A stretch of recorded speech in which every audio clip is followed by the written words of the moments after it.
Ini cerita petualangan sederhana, namun tetap indah dan memberi kita banyak ilmu dan wawasan pemahaman kita terhadap lingkungan sekitar kita, agar kita hidup selaras dan berdampingan indah dengan alam sekitar kita dan berujung pada kenyamanan, keamanan serta keharmonisan hidup kita bersama.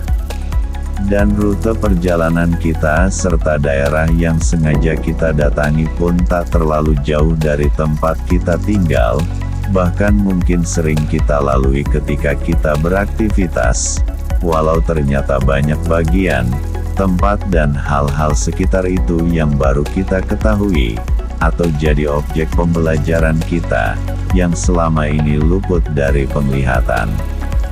Rute kita kali ini adalah menyusuri Kali Citarik, dan kali yang melewati jalan sekitar Kahatek, serta lanskap indah, pesawahan dan pemukiman sekitarnya, dari perumahan-perumahan yang masif bermunculan, dan semakin sempitnya area pesawahan, semakin mengecil pula daerah serapan air hujan, alih fungsi lahan, pembangunan kawasan industri, serta dinamika dan eksploitasi alam dan lingkungan oleh manusia, mungkin tak bisa terhindarkan, ketika jumlah manusia semakin banyak, dan harus memenuhi kebutuhan hajat hidupnya baik individu ataupun bersama-sama, dan kita semua tahu ini berimplikasi serta berdampak serius kepada keadaan dan keseimbangan alam. Belum lagi tentang SDM kita yang belum seragam atau bahkan masih minim kesadaran tentang kelestarian alam, serta hidup berdampingan bersamanya yang selaras, saling menguntungkan, dan meminimalisir kerugiannya. Ini bukanlah perkara gampang yang semua orang mau peduli tentang hal ini. Namun hal ini sangat penting dan kita yang terus belajar memahami tentang kelestarian alam, dan selalu membangun kesadaran, serta pemerintah dengan segala sumber daya serta para ahli yang mumpuni untuk hal tersebut, tidak bisa berpangku tangan, atau membiarkan eksploitasi yang tanpa perhitungan atau hanya untuk kepentingan bisnis semata, namun harus tegas dan bahu-membahu, mengedukasi dan memberi penyadaran, agar semua yang terlibat dengan rekayasa alam ini dan seluruh warga negara tanpa kecuali, mengerti dan memahami tentang cara kita hidup berdampingan dengan alam ini.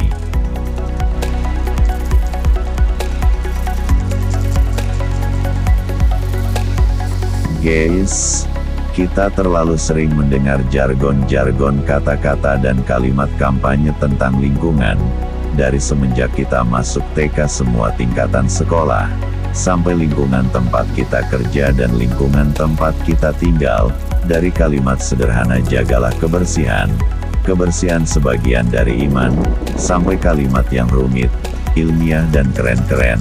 Kadang kampanye ini pun terselip di iklan-iklan produk makanan dan minuman yang notabene penghasil produksi sampah dan penyumbang limbah terbesar. Ya, kadang kita sering melihat ironi-ironi justru menghambat bahkan kontradiksi dengan pesan penyadaran itu sendiri. Kita juga sekarang paham kenapa Pulau Bali, Lombok, atau tempat-tempat baru di kawasan timur Indonesia seperti Raja Ampat dan perairan-perairan Kepulauan Nusa Tenggara, dan Maluku menjadi tujuan favorit kunjungan wisata dunia, di samping karena keindahan alamnya, juga karena kebersihan, kerapihan, dan keasrian lingkungannya yang masih terjaga dan bahkan masih alami belum terkontaminasi limbah industrialisasi. Akan tetapi kita juga paham bahwa hal tersebut hanya masalah waktu, apabila kesadaran lingkungan manusia hanya sebatas di kata-kata kampanye. Cepat atau lambat maka semua aset dan potensi alam itu akan mengalami kerusakan dan mempercepat habisnya sumber daya alam itu sendiri, dan kita tak menyisakan atau mewariskannya untuk anak cucu kita kelak. Sungguh tragis bila hal tentang pelestarian alam ini tidak secepatnya menjadi penyadaran bersama dan turun-temurun. Itu artinya hal penting ini harus menjadi tujuan dan komitmen bersama bahwa pelestarian alam dan lingkungan adalah pola sikap dan kebiasaan dan membudaya pada bangsa ini.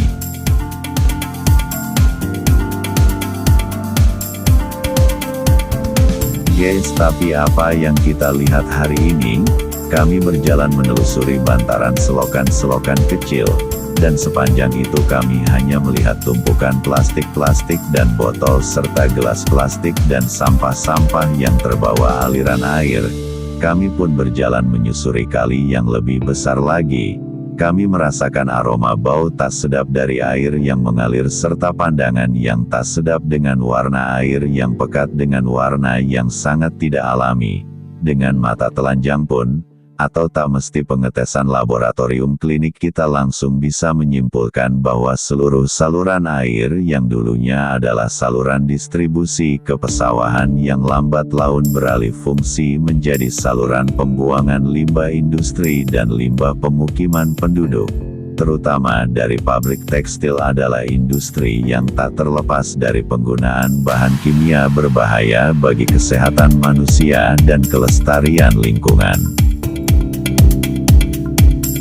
Kita sama sekali tak bermaksud mencari kambing hitam, atau saling menyalahkan satu sama lain yang mana itu hanya menjadi masalah yang kontraproduktif.